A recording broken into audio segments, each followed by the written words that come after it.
আসসালামু আলাইকুম। আমি শামিমা আহমেদ। আমি কুষ্টিয়াতে অনেক দিন ধরেই পুষ্টি নিয়ে কাজ করে যাচ্ছি এবং পুষ্টিবিদ ফাউন্ডেশনের সঙ্গে আছি।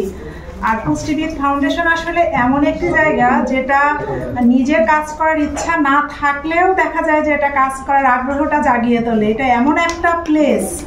আর আমরা যখন আসলে স্টুডেন্ট ছিলাম, আমরা এরকম কোনো স্কোপ পাইনি যে ভাবতাম যে আসলে কার সান্নিধ্যে একটু যাব, কে একটু আমাদেরকে সহায়তা করবে, এই জিনিসগুলো। কিন্তু এখন স্টুডেন্ট যারা আছে, সিনিয়র এবং জুনিয়র সবাই সম্মিলিতভাবে কাজ করার একটা মাথার উপরে বলবো পুষ্টিবিদ ফাউন্ডেশন একটা ছাতার মতো কাজ করছে এটা।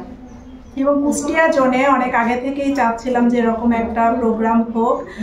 আসলে দেখা যায় সব কিছু মিলিয়ে সবাই পুষ্টিবিদ ফাউন্ডেশন যারা পরিচালিত করছে তারা সবাই দূর দূরান্তে থাকে, তবে সব মিলায়ে যে আমরা একত্রিত হতে পেরেছি, এই জন্য পুষ্টিবিদ ফাউন্ডেশনকে বিশেষ করে রেবেকা আপা, বর্ষা আপা, নাইমা সবাইকেই অনেক অনেক আসলে কি ধন্যবাদ দিলে এটা ছোট হয়ে যাবে, এই জন্য আমি ধন্যবাদ দিতে চাই না।